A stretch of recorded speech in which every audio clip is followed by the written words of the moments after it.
kebetulan saya itu S1, S2, S3 itu di UNS semuanya. Jadi saya S1-nya di sipil, saya lulus 90. S2-nya saya itu di ilmu lingkungan, yaitu di tahun 2001 saya lulus. Dan S3-nya saya itu juga lingkungan, dari 2017 saya lulus. Jadi saya itu produk UNS gitu. Meskipun sebenarnya enggak pinter-pinter amat gitu ya, tapi bagaimana ya, kita mendapatkan peluang itu harus kita jalani dengan tekun, dengan profesional. Dan kami memang, saya sendiri memang dari awal itu masuk ke Pemprov itu di Dinas Bina Marga, jadi Dinas PU Bina Marga, dan sekarang dari Dinas PU Bina Marga dan Cipta Karya. Jadi sebenarnya basic ilmu saya memang sipil ya. Nah, basic ilmu itulah yang menjadi dasar kita mengembangkan pikiran, mengembangkan inisiatif untuk mengembangkan inovasi yang nantinya kita cocokkan dengan kebutuhan dari birokrasi. Kebutuhan birokrasi kan sebenarnya melayani secara ikhlas dan juga profesional.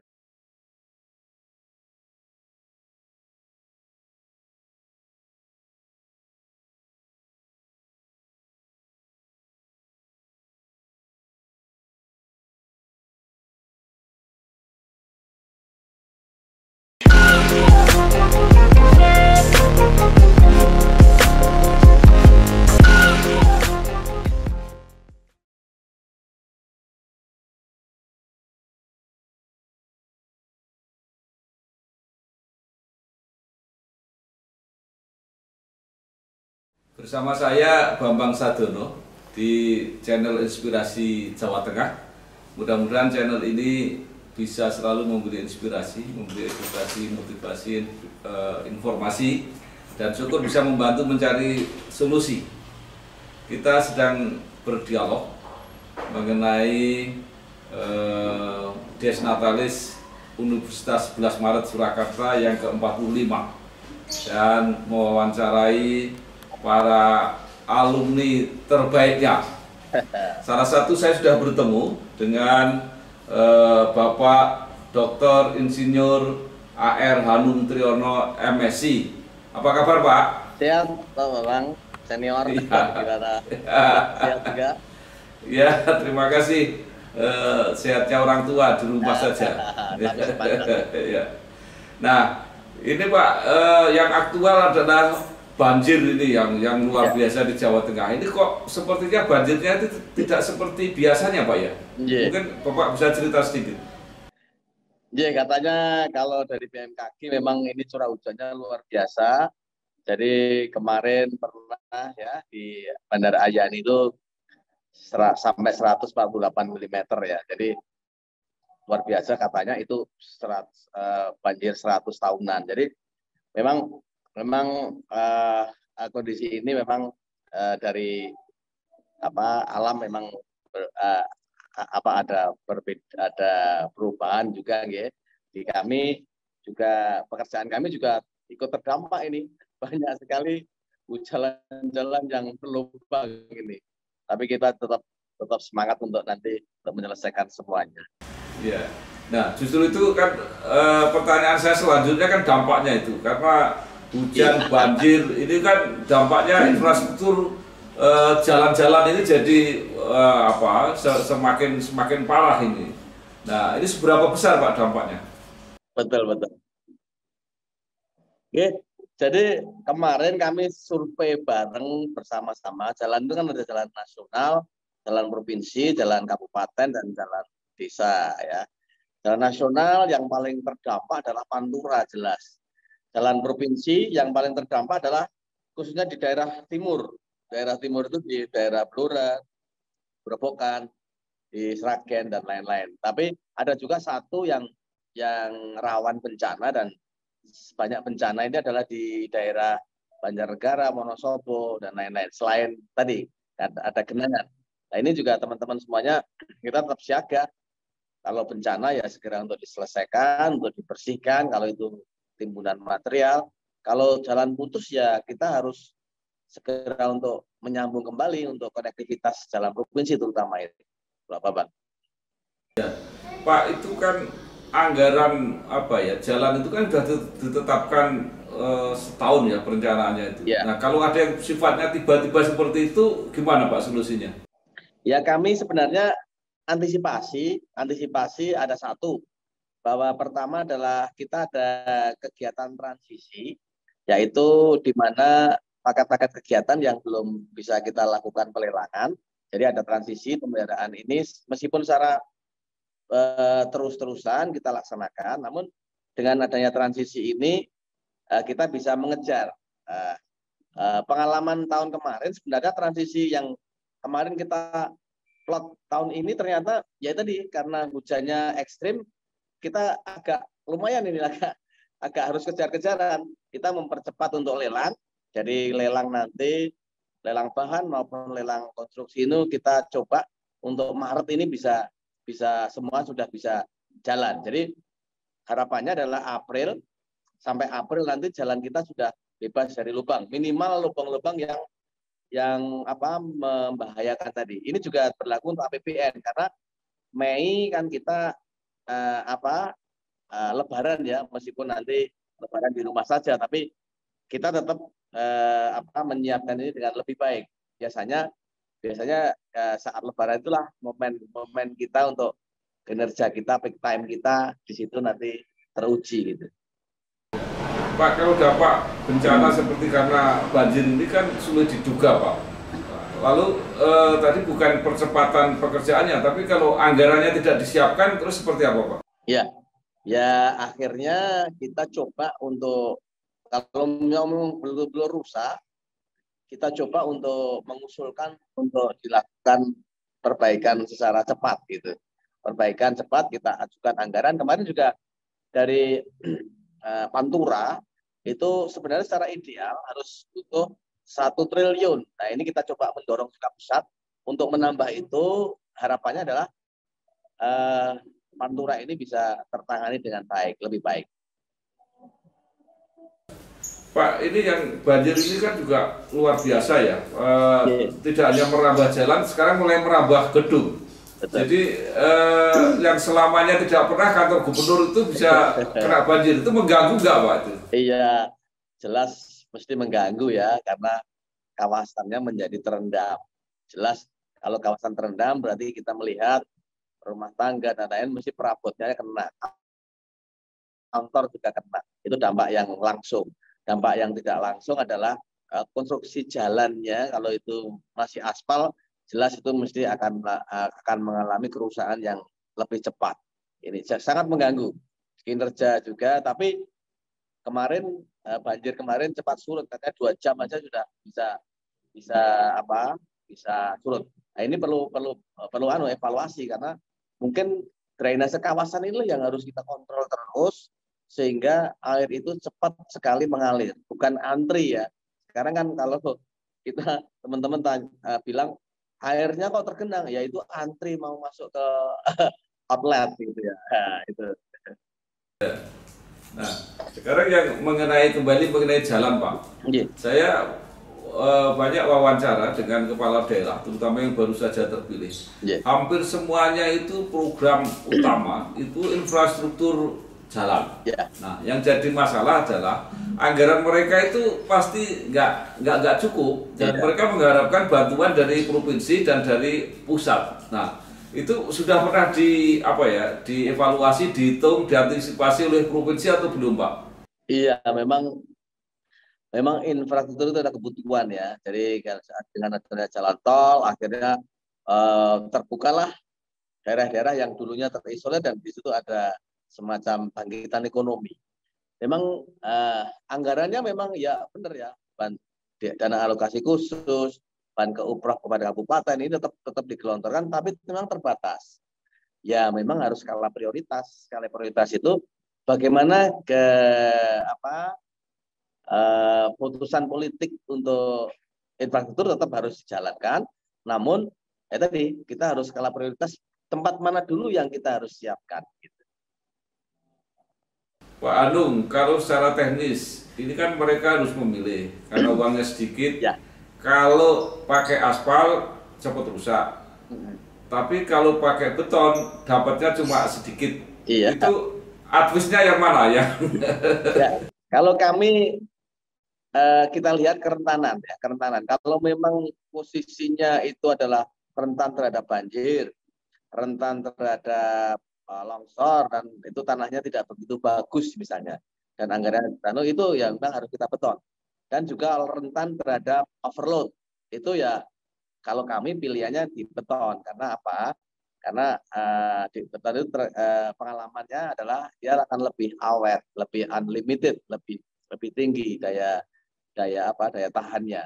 Tapi kalau dalam kota yang itu terutama yaitu perlu di aspal aja cukup. Namun dilihat itu drainasenya juga. Jadi memang bangun jalan ini tidak hanya drainase jalannya, tapi drainase kawasan. Drainase kawasan inilah yang harus kita bangun dengan baik sehingga air itu tidak akan mengganggu permukiman, mengganggu infrastruktur gitu. Jadi airnya itu bisa berjalan, bisa dialirkan ke merembes atau ke laut. Itu juga itu perlu diwaspadai juga. Pak Anung, sekarang antara jalan beton dan jalan aspal, ya, itu ada standarnya apa enggak? Karena sepintas lalu ya, ini orang awam, itu melihat beton kok beda-beda ya. Ada yang agak tebal, ada yang tipis, ada yang itu seperti apa sebenarnya kalau penjelasan untuk masyarakat umum? Ya, secara umum beton itu untuk jalan itu paling tidak tebalnya mesti 20 atau 15 minimal. Tapi dengan catatan bahwa di sana tidak melayani lalu lintas yang berat. Tapi kan sekarang truk-truk besar, truk-truk yang overload itu kan kalau sudah masuk jalan provinsi, dia akan masuk jalan kabupaten karena dia mengirim logistik. Nah, makanya untuk beton, kami kalau di nasional itu memakai tipe tanpa tulangan, tapi dia tebalnya 30 cm. Kalau kami, sebenarnya kami pakai tulangan praktis, harapannya adalah dengan sedikit kelendutan, dia tidak akan pecah, dengan tebal 25 cm. Ya, ini secara praktis ya, itu juga bisa dilakukan oleh teman-teman. Jadi artinya ada variasi-variasi ya, menyesuaikan dengan kebutuhan dan tentu juga dengan anggaran gitu ya kira-kira. Betul. Ya. Pak Anung, sekarang kita pindah. Saya kemarin sudah wawancara dengan Pak Eko Yuniarto. Ya. Ini dua pendekar yang harus mengurus infrastruktur yang sangat strategis ini di Jawa Tengah ini dipegang oleh alumnus UNS. Ya, nah ini pertanyaan saya, bagaimana persiapan ketika kuliah dulu ketika diterapkan sekarang tadi dengan banyak masalah tadi, apakah ada keistimewaan pada waktu pembekalan atau juga di lapangan ini mengalami pengalaman-pengalaman baru yang perlu memperbaiki persiapan-persiapan ketika di kampus? Iya, iya Pak. Jadi kebetulan saya itu S1, S2, S3 itu di UNS semuanya. Jadi saya S1-nya di sipil, saya lulus 90.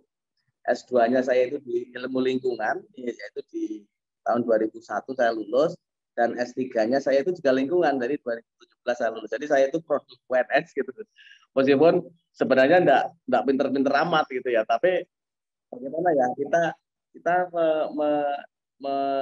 mendapatkan peluang itu harus kita jalani dengan tekun, dengan profesional. Dan kami memang, saya sendiri memang dari awal itu masuk ke Pemprov itu di Dinas Bina Marga, jadi Dinas PU Bina Marga, dan sekarang dari Dinas PU Bina Marga dan Cipta Karya. Jadi sebenarnya basic ilmu saya memang sipil ya. Nah, basic ilmu itulah yang menjadi dasar kita mengembangkan pikiran, mengembangkan inisiatif untuk inovasi yang nantinya kita cocokkan dengan kebutuhan dari birokrasi. Kebutuhan birokrasi kan sebenarnya melayani secara ikhlas dan juga profesional. Jadi memang kita harus belajar bagaimana membuat, mengedukasi masyarakat itu bahwa kerjaan kita itu nyata, tetapi ruwetnya ada di dalam ya, ruwetnya dan dalam maksudnya persiapan teknis, tapi di luar inilah hasilnya. Ya, Pak Anung luar biasa menjadikan S1, S2, S3, jadi selalu berdekatan dengan kampus. UNS ini kan banyak yang menilai bahwa berkembang dengan sangat cepat gitu. Terakhir bahkan sudah menjadi perguruan tinggi negeri yang badan hukum. Itu di Indonesia cuma ada 12 dan UNS yang ke-12. Nah, menurut Pak Anung, apa yang mempercepat prestasi UNS seperti itu? Sebenarnya kalau universitas itu kan dihitung dari alumninya. Kalau dukungan alumninya luar biasa dan alumninya itu banyak yang mungkin tidak setua UGM ya, tapi banyak yang kelihatan dan banyak yang memang terbukti, itu akhirnya universitas itu menjadi lebih bagus dan pengelolaan profesional. Jadi kita memang harus profesional. Meskipun ilmu itu ya, kalau kami kemarin ilmunya sipil ya itu ya.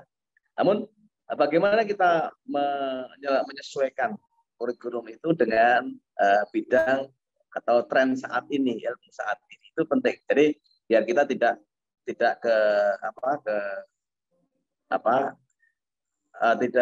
tidak terbelenggu pada ilmu kuno, tapi kita harus berinovasi. Oke. Jadi saya sudah wawancara dengan beberapa guru besar di UNS. Tadi juga dengan Pak Rektor. Jadi antara lain mereka mengatakan selain tadi profesional, sungguh-sungguh mereka juga menjaga keharmonisan di dalam supaya tidak saling berkompetisi secara tidak sehat. Nah, dari Pak Anung tadi juga dukungan alumni. Nah, sekarang pertanyaannya, sekarang apa yang dilakukan alumni terhadap alma mater? Iya, kalau saya sih, saya kemana-mana saya UNS, saya bangga UNS gitu aja, satu itu bahwa saya jadi seperti ini karena UNS gitu ya. Tapi jangan salah, tidak hanya UNS, tapi kita harus ya memang harus membuktikan bahwa kita lulusan UNS itu harus memang betul-betul kita berjiwa tadi profesional dan juga kita bisa melayani dengan baik tadi. Ya, jadi artinya wajah sebuah perguruan tinggi akhirnya ditampilkan oleh wajah produknya ya, para alumninya itu seperti apa. Salah satunya. Nah, saya sudah bicara dengan salah seorang alumni, Profesor Sudan, yang sekarang jadi Dirjen Dukcapil Kemendagri. Beliau mengatakan apakah sudah mulai atau masih ide, itu ingin bahkan mendukung dengan dana abadi. Jadi para alumni ini dengan segala kerelaannya dan keikhlasannya, itu mau mengumpulkan dana abadi. Itu sudah apa belum sampai sekarang? Ya, kalau di sipil sudah itu, sudah dana abadi sudah ada itu. Jadi di sipil sudah ada, kita teman-teman alumni menyumbang dan nanti dipakai untuk apa? Untuk adik-adik yang memang kurang mampu atau tidak mampu. Di situ kita coba untuk menyekolahkan mereka, memberi bekal, kualitas mereka kita tingkatkan, akhirnya akan menjadi baik. Dan kuantitasnya kalau memang orang-orang pinter itu bisa terciptakan dari tidak harus kaya, ya kita genjot di situ dana abadi masing-masing fakultas. Iya. Jadi itu alumni berkumpul di masing-masing fakultas begitu, Pak? Iya, kalau saat sekarang saya dengar itu di setiap masing-masing fakultas itu ada dana, ada dana yang untuk itu. Ya. Jadi memang menarik. Saya banyak berkomunikasi dengan alumni Fakultas Hukum, termasuk Pak Rektor. Mereka memberi gambaran sekarang antara lain itu dari 6 jaksa agung muda di Kejaksaan Agung itu 3 itu lulusan UNS. Iya. Jadi, nah sekarang penjelasan mungkin bisa bercerita alumni Fakultas Teknik yang sekarang berkiprah di mana aja. Ya, teman saya ada di Direktur HK Utama Karya, namanya Suroto. Kakak kelas Pak Budiarto juga Direktur Utama HK. Terus juga ada, itu kalau Ferry itu teman SMA. Saya terus juga teman-teman yang ada seangkatan saya itu banyak yang di BUMN itu. Ari Asmoko, Mali Ahmadi, terus Suroto, itu ada juga di Amarta Karya juga ada Budi itu dari sana. Jadi saya pikir ya itulah kita gitu ya. Tapi banyak juga yang jadi profesor, yang dia memang ke ilmu, itu sudah banyak sekali. Kalau Pak Eko itu beda Pak ya? Dia 83, dia Oh, ya. jadi lebih dulu tapi sama-sama Ya. Fakultas Teknik. Ya, dia di Oke. atas saya 1 tingkat. Ya, Pak Anung, mungkin ada apa ya harapan atau mungkin ada kesan kenangan terhadap UNS dalam rangka Dies Natalis yang ke-45 ini. Monggo Pak. Oke, untuk teman-teman semuanya, terutama yang adik-adik yang masih menempuh di perguruan tinggi tercinta kita UNS, mari kita praktikan ya, praktikan maksudnya ilmu kita memang kita perdalam di UNS, tapi jangan ilmu saja yang kita perdalam, tapi juga kemasyarakatan, kita asah sosial kita, dan juga kita asah ilmu kita dalam aplikasi di masyarakat. Dan juga untuk teman-teman alumni, ya kita di luaran, mari kita juga bisa bekerja dengan profesional juga. Jadi kita bangga terhadap UNS, kita harus bangga bahwa UNS ini adalah salah satu pujaan kita menjadi seperti ini. Itu aja. Ya, Pak Rafiq pernah mengatakan, Pak Rafiq ini termasuk yang awal-awal mahasiswa UNS. Dulu mengatakan bahwa dulu pernah ada suatu waktu bahwa lulusan UNS itu mengaku UNS saja malu gitu. Pak An mengalami nggak, Pak Anu? Saya saat lulus, setelah lulus saya punya pengalaman. Saat lulus, habis lulus saya itu mendaftar di ini, di Ancol, Taman Jaya Ancol itu ya. Itu ditanya lulusan mana? Ya saya saat itu ya malu-malu juga sih, UNS Pak. Dan saya terakhir sampai tinggal 3 orang gitu. Ya 3 orang itu saya sebenarnya UNS sendiri. Yang lain adalah di Jakarta, Tarumanegara, dan satu saya lupa. Ya ternyata saya berpikir meskipun saat itu saya tidak diterima, tapi berpikir oh iya ya kita bisa berkompetisi, itu aja. Jadi jangan kita semua jangan ragu bahwa kita itu lulusan UNS. Yang betul adalah kita adalah profesional digodok di UNS gitu.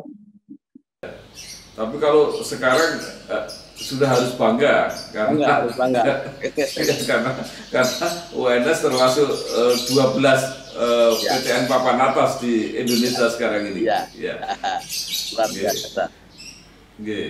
Baik Pak Anung, terima kasih sekali sudah berbagi masalah-masalah yang dihadapi oleh masyarakat Jawa Tengah, terutama masalah infrastruktur dan juga tadi harapan-harapannya terhadap UNS untuk menyiapkan kader-kader yang handal dalam mengabdi kepada masyarakat, bangsa dan negara. Sukses terus Pak Anung, selamat bertugas. Salam untuk semuanya.